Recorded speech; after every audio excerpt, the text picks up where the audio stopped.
For me, it was like, that sucked. Let me try that again. Yeah. Right. That seems to be the attitude of successful people.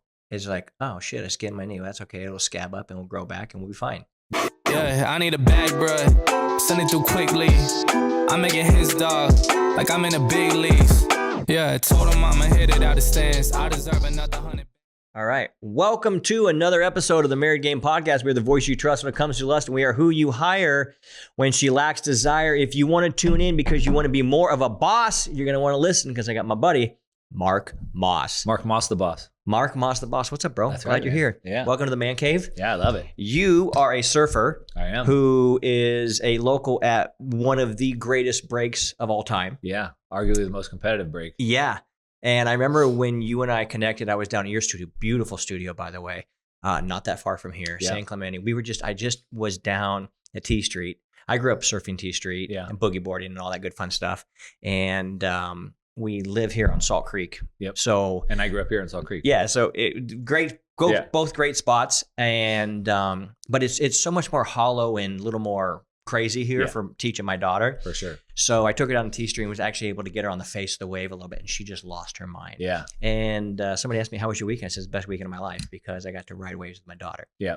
And you said that you do that as well. So tell me about, I want to know more about you being a dad. Yeah. I know you believe in freedom and money and financial freedom and Bitcoin and all that stuff. And we could dive into that, but that's what everybody else asks you about. Yep. And I think that shit's actually very, very cool. Yeah. But the fact that you surf with your daughters actually has me deeply leaning in. So tell me about that, how that happened. And one thing I see in the world today, man, it's just a travesty. I've been posting about it quite a bit online just this week alone, is that people lack inability to have any nuance in their thoughts.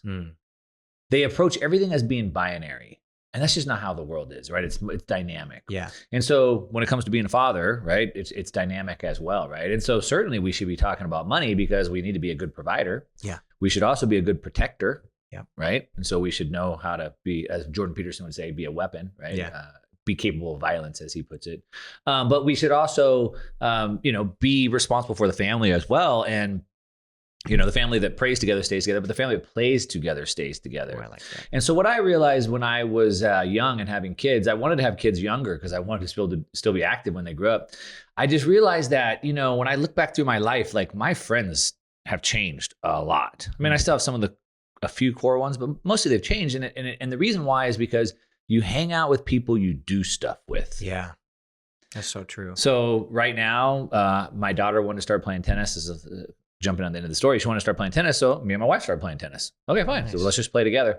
And now I'm hanging out with people who play tennis, right? Yeah. And so I realized, you can't just sit a teenager down at the table and go, so 14-year-old son, how is it going? Yeah. And so my goal, since my kids were young, is to establish life sports. And those are things that I would consider that we could do for the rest of our life. So my kids I have two daughters, them doing gymnastics or cheer or dance that never appealed to me. Yeah. Because what are they going to dance for a couple of years and then what? Or softball, baseball, soccer, fill in the blank. I can't go play baseball, basketball, soccer, whatever with you. Yeah. I can't do that with you. And you're going to do that most likely maybe until high school and then you're done with it. Yeah. So rather, if we could establish life sports, so golf, tennis, surfing, snowboarding, and those would be things we could do together. And golf, let's go play for 5-6 hours and ride in the cart together. Yeah. So that was the goal. I'm a surfer. So, naturally I just had my kids do what I do. And I would have liked to have a boy. I have two girls. And so my girls just do what I do. My oldest, she started surfing around, I think 6. Okay. And I just started pushing her on a longboard and having her stand up. What's interesting with kids is they also want to do with the things that the people they hang out with do.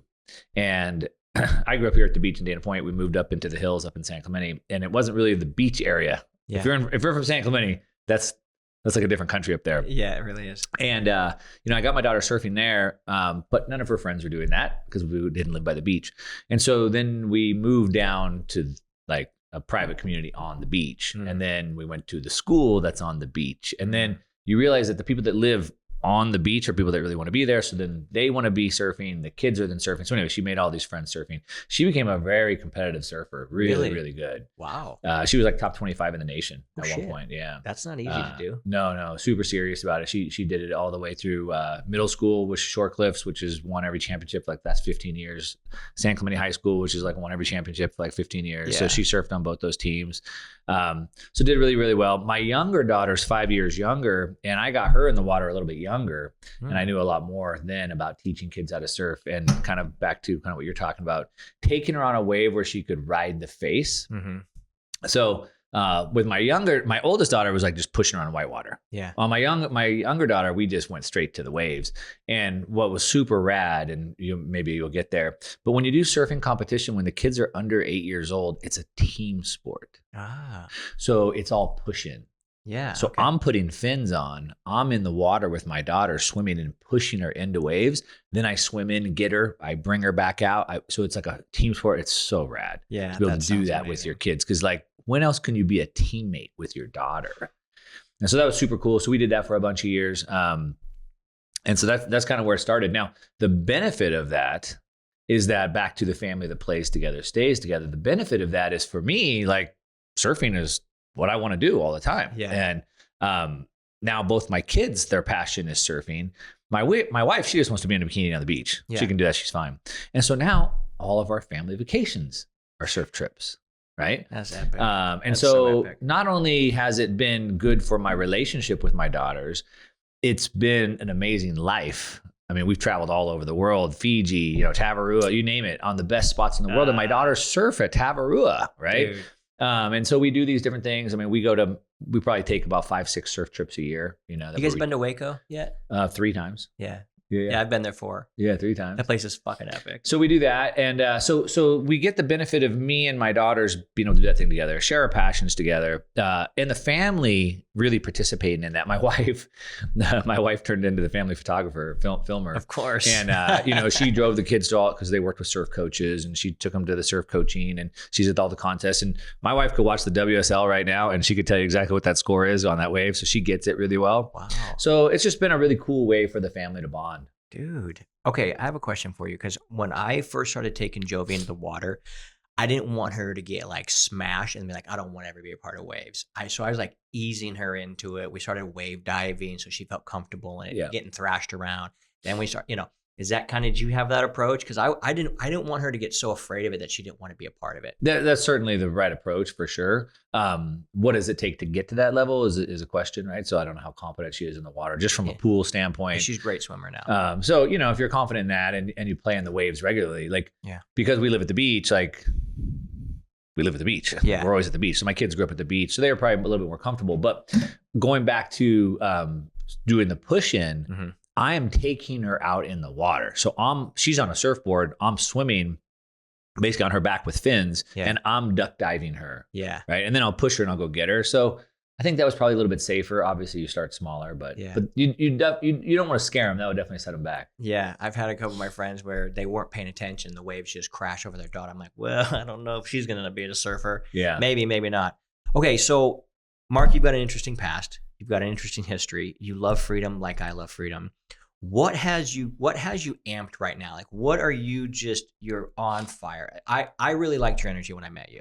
And I don't just have people on this podcast for any reason. I have to like really like their energy and be like, I really like that human being a lot. And our good friend Garrett Gunderson introduced us. Yep. Who also is an amazing human being. He is.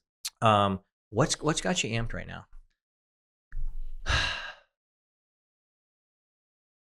Overall, I just feel like I'm in such a good place right now. Like, Okay. I just have so much good energy. There's just like, What's the key to having that? Like, there's certainly so many bad things going on in the world right now. Like, it's never been more dark, for sure. And, I have my own podcast and my own YouTube channel, and I speak. So I'm in the news all day.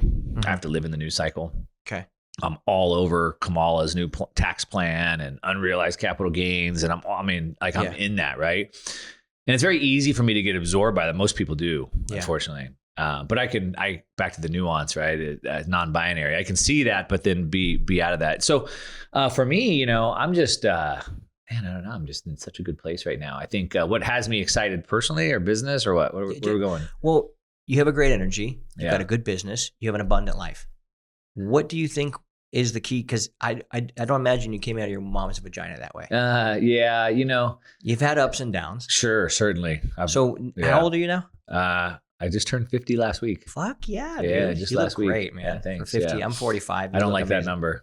Yeah, 49 I could live with. 50 is like a different thing. So yeah, that was. I've had a couple of my friends turn 50 this last year. But what do you what do you think has caused you to? You seem like a man filled with joy. Yeah. Like I said, there's so much good going on at the same time. I think first of all, to your point, I've had ups and downs. I mean, I started right out of high school. I started buying bank-owned repos, bank-owned houses, fixing and flipping them. I started building. Did you learn that from somebody, or did you just? My roommate at the time, his grandfather owned Downey Savings and Loans, which was a big bank here, and they made it through the S&L crisis. They crashed. They went under in 2008. But he owned that bank, and they had a private family business lending money, and his grandfather was lending money to some young Mexican guy that barely spoke English up in South Central LA, and he was doing it. And my friend's grandfather said, "Hey, take my grandson and show him the ropes." And that was my roommate.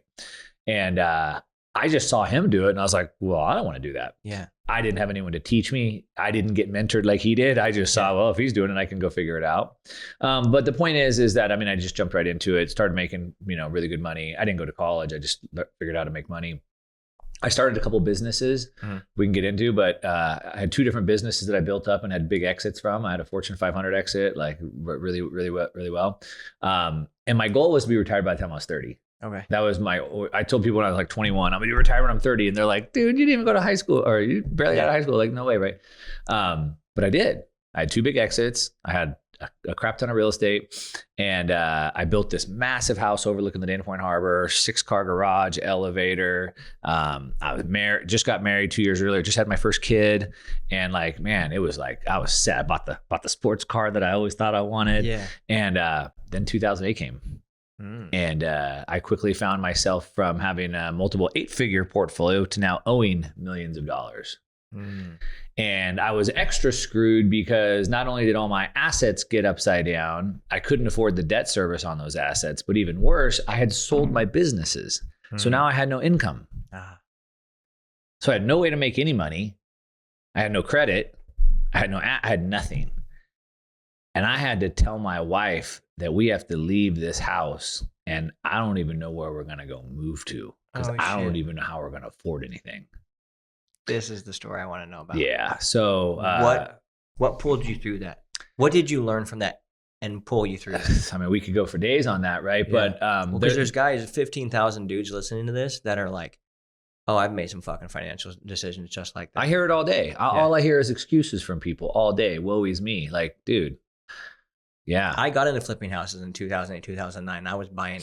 I built up a rental portfolio, buying $17,000 a house and getting $1,000 a month rent. And it fucking made me rich. Yeah. So like, that was my first experience in real estate. Yeah. So I was like, oh shit, it's all going to hell. My mentor said, this is when you want to go in. Yeah. So this is actually, I just published this today. What I learned in that lesson, that there's no such thing as good and bad timing. There's good and bad strategies. Yeah. Ooh, that's so true. You see, because at that time, my strategy crushed me, but your strategy worked really well. Yeah. We were in the same time. Exactly. Right. So that's a really key piece to understand. I mean, there was a bunch of lessons. Obviously, smooth seas never made a skilled sailor, right? So we have to learn a lot of lessons from that. Lessons, obviously, with my marriage and my wife and my kids. Lessons business-wise, obviously, right? And just dealing with my own self. A lot of my friends at that time, my friend who was his grandfather owned the bank. I mean, he's never recovered. He's never gotten past a minimum wage job ever since. And a lot of people I know from that time period never were able to recover from that mentally. Wow. So a couple things. For me, one, living in Southern California is a very unique place. Yeah. And because we can surf, and within 2 hours I can snowboard, and within another hour I can be on my dirt bike, my mountain bike. And so I do those things. Yeah. I mean, I was just in Alaska in April, jumping out of helicopters on my snowboard. And the next month I was in Australia riding dirt bikes for 7 days. And I do those things. I grew up racing dirt bikes. I've had eight major surgeries. Yeah. I have metal in every one of my limbs. Nice. And so I think for me, it was like, that sucked. Let me try that again. Yeah. Right. That seems to be the attitude of successful people. It's like, oh shit, I skinned my knee. That's okay. It'll scab up and we'll grow back and we'll be fine. Yeah. Yeah. Did you learn that growing up doing all these different sports? I guess, right? I just, you know, one thing I was telling my wife a couple of days ago, maybe it was last week, I've been trying to scale up my team, and teams work really friggin' slow, man. And like, I just work really, really fast. And I said, look, I get it. Like, I get it. They can't work that fast, and I'm okay with that. But my operations person was mad because I just went and did, like, they had stuff for like 2 weeks. I just went and did it one day. I just got it all done. She's like, you can't do that. I'm like, I did. Yeah. And anyway, I was telling my wife, I'm like, you know, the difference I think between me and them is that my whole life, if I didn't kill, I don't eat. Yeah. That's just it. Mm-hmm. I've never had that safety net. I moved out of the house at 17 years old. Same. And if I don't kill, I don't eat. And that's just it. And so like, there was never a safety net. I mean, I suppose I could have gone back to my parents' house, I guess, but like, there was never really like a safety net for me. So what choice do I have? Yeah. What do I do? Crawl in a hole and die? Yeah. Sit there and sob, woe is me the rest of my life? I don't know. You know, I get 5,000 comments a week, probably across my social media platforms and YouTube channels and whatnot. And it's a little bit depressing to see the amount of comments that I come through, because there's so many people that play that victim mentality today. Yeah. I don't know where it comes from, but it certainly doesn't serve them. No, it keeps them in. It keeps them stuck. How long have you been married to your wife? 22 years. What do you think the key to? Are you guys seem like you're best friends? Yeah, I love my wife. Yeah. Does she love you? Oh yeah. Yeah, I mean, you guys seem like you mentioned, hey, I've been talking to my wife about this. Talking to my wife about this. Yeah. Not a lot of guys actually say that. I probably love my wife more now than I did 22 years ago. The key to that, I think, this is your topic, not my topic. Yeah, but I love hearing. If I think about it, but you got 22 years, man. That's fruit and evidence. I think there's a couple things. I just turned 50, and I had to set a goal this year to get in the best shape that I could by my birthday. I wanted to take, and I'm always in shape. I was looking through photos the last couple of years, and I haven't really changed that much. But like, I work pretty hard at staying in really good shape. Yeah. My My wife works really hard to stay in shape. She's friggin' sexy as hell. Yeah. Right. And I think so there's part of that. So obviously there's like attraction there, I think. Okay. I think back to the kind of family that plays together, stays together kind of thing. So I think there's that, right? So like the one thing that I've understood from day one, and kind of going back to even with the friend thing, is that you're either growing together or you're growing apart. Yeah. You just can't live two separate lives. With your hard charger, want to kill, want to do business, want to build cool shit, has she always been on board with that? Yeah. And how do you keep her love bucket filled while you're also pushing that thing forward? What's been the secret for you?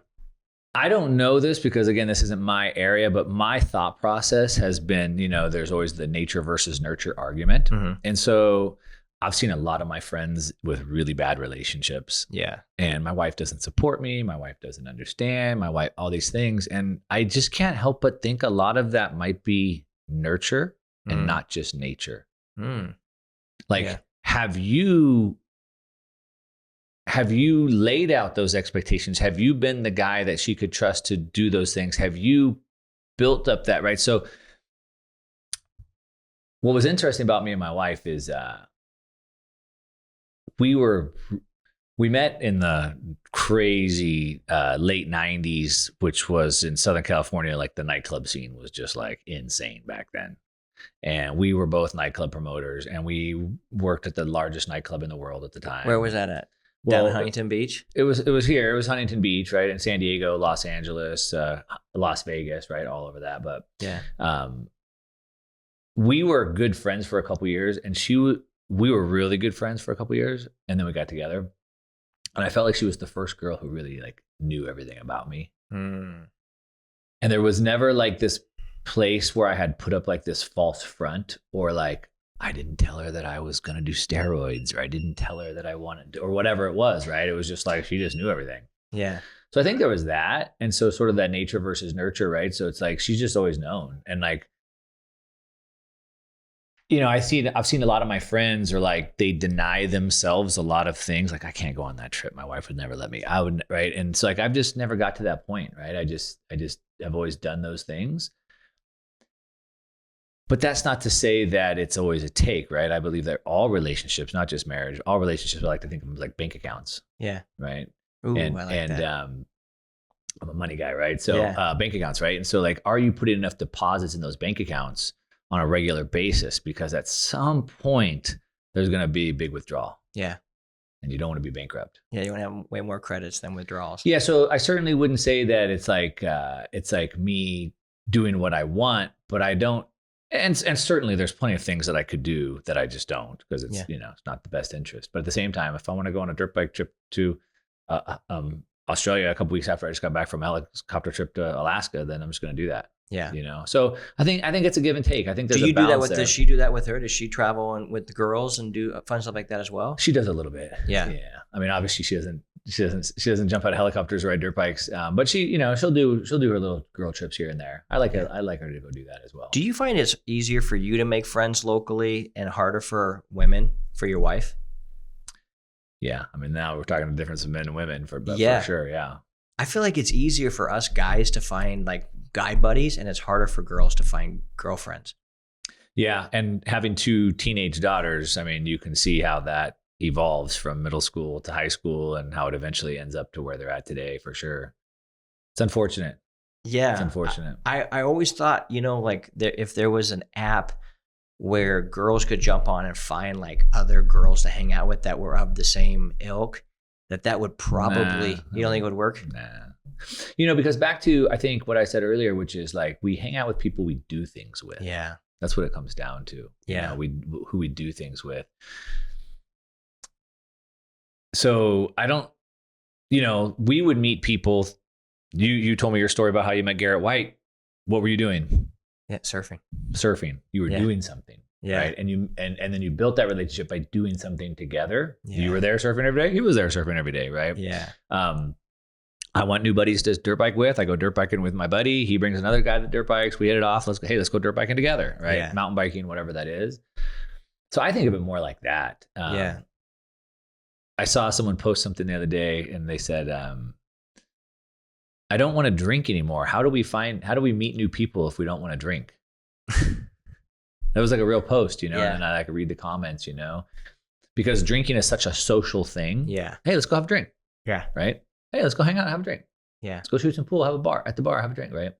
That's the doing the thing. Yeah. But what they were saying is basically what I'm saying right now is that, well, if I don't do that, then what do I do with people? That's a good point. Yeah. All right. Let's hit the money thing a little bit. What do you think? What are like the 2 ideas or mentalities people have to have around money to actually be successful with money that you've discovered? Boy, there's a lot there. Something I just had a conversation with someone on the beach with this weekend that seemed to blow their mind. Is that certainly money should not be our highest pursuit in the world. Okay. Serving others should be. But in the game of building wealth, I call it the game of money. In the game of money, we should understand the rules of the game, the objective of the game. If I came over to your house and I had a board game, I said, hey, let's play this new board game. You're like, okay, well, what is it? What would you want to know about the game? Like, well, what's the objective? Yeah. What are the mechanics of it? Who are the different players? What's the strategy? What does winning look like? Right? These are things that you'd want to know. And you would also know that if I've been playing this game for years and you've never played it, I probably have some tools, tricks, strategies that you just don't know about. Yeah. And that's how the game of money is. And most people have no idea the game they're playing. So for example, I put this tweet out that went viral and I said, whenever somebody asks me, which is all the time, whenever somebody asks me, at what price will you sell your Bitcoin? You have no idea the game we're playing, do you?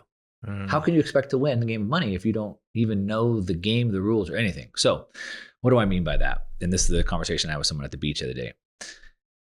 In the game of building money, in the game of wealth, again, not the highest pursuit, but in that game, the goal is to take currency units and turn those into assets. On a monthly basis, I should look at my scorecard. which is what are my total assets minus my total liabilities, gives me a net balance. That's my scorecard. And my scorecard should be going up. Now, I want to have my scorecard going up the rest of my life, and I want my kids to be able to take that scorecard and continue that game. But everybody has this completely wrong. So the person I was talking to on the beach, well, I got divorced. I'm getting remarried. My new wife, she got this stamp collection. I don't know a whole lot about stamps. Do you know anything about stamps? No, not really. Okay, well, we're thinking we should sell it. Why? It's an asset. Why are you selling an asset? What are you doing? The goal is to get more assets, not less. You see, you work to earn money by providing value to others. And you take that money that you've created and you turn that into assets and you save that wealth. So people don't understand this. And it takes some discipline to do that. You agree? Not if you make enough money. Okay, fair enough. I have something that's very controversial that shouldn't be, but people don't like it. Okay, let's hear it. I love that kind of shit. I'll give you the hot take and then we can back it down. Or we can give it context. But being broke is a sign of you being selfish. That sounds really true. People hate that. I've gotten so much hate for saying that. I retweeted it last night and people were all mad about it. And here's why. The only reason that you would ever give me or anybody else money, ever, is if they provided you something of more value than that money. Yep. That's it. If in a world of barter, we didn't have money, if I helped you move all day, broke my back, used my truck, spent my gas, the whole thing, like I'd be a pretty nice guy. Yeah. You'd be like, dude, that guy Mark, he's really super generous. That was super nice. I owe him a favor. Yep. Right?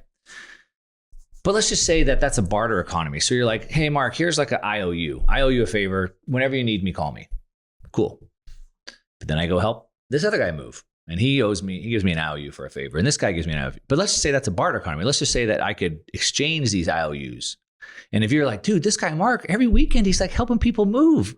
Like he's got this whole stack of IOUs. You would go, dude, that proves how much he's helped other people. That's how much value he's put into the world. That's a great analogy. And so the reason why I say you're selfish, now there's exclusions. Mother Teresa worked her whole life helping people and didn't get paid. Okay, like whatever. Like she raised millions and millions and millions of dollars too.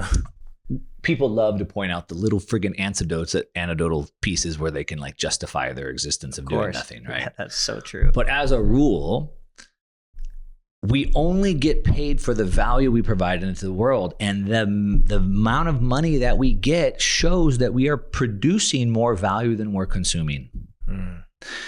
And I get it if you just don't make that much money. I get it that inflation is stealing your wealth. I get it that in this Kamala Biden administration is really hard to get. I get it, homes. I get all that. But you can go make more money. Oh, but I don't have the skills. But you can go get the skills. Yeah.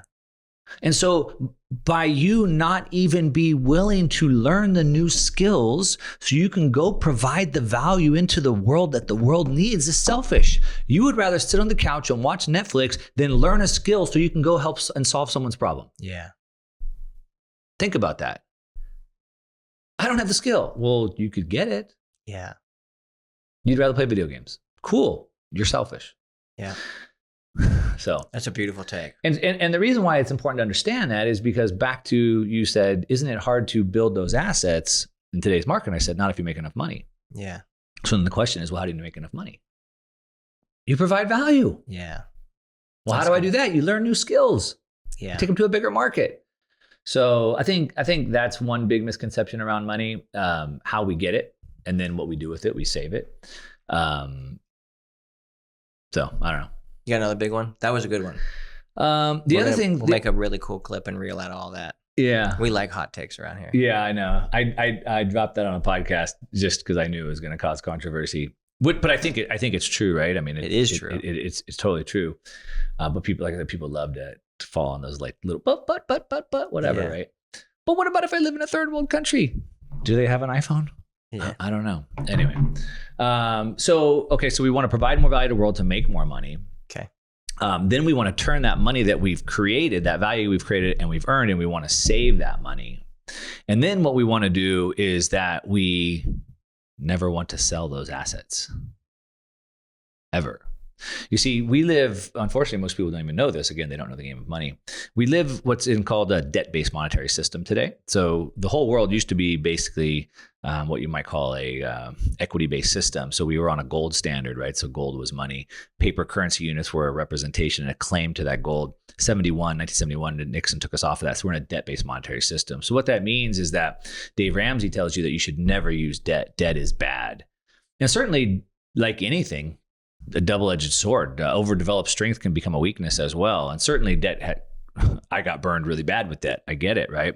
But that old, your parents said, I don't have a money tree in the backyard. Yes, we do. We all have a money tree in the backyard. It's called the friggin' bank, dude. They'll give us debt whenever we want. And like we should, in a debt-based monetary system, money is created through debt issuance.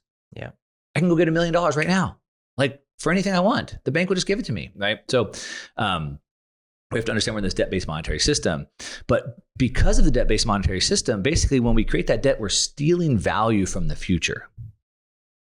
So now the US has exceeded $35 trillion of debt.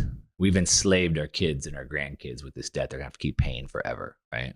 Now, obviously, if you go charge a vacation or a dinner on your credit card, like you're gonna be paying for that for a long time. You're stealing from money you'll have in the future to spend it today.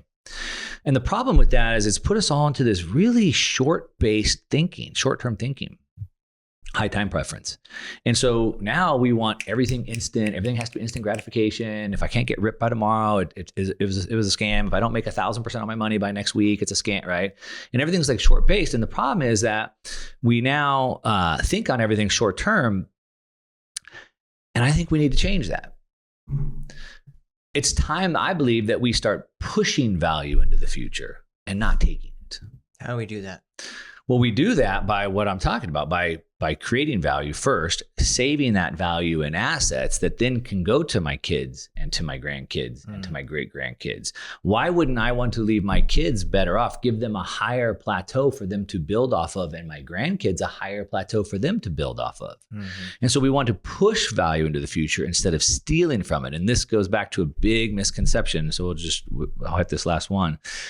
So what this debt-based monetary system, fiat education system has taught everyone to do is go to school, get a job, save for retirement. Why do we save for retirement? Why do we save for retirement? You asking me that? Yeah. Typically, so people, they have enough money to last the rest of their life. Yeah. So I'm going to hopefully have $1 million by the time I'm 65. And hopefully that $1 million doesn't run out before I die. Yeah. Right? That's what they say. That's what everyone's learned. Yep. What? So I die. Hopefully my money doesn't run out before I die. I don't know how long I'll live, but then what, I die with zero? My kids get nothing? Why? What?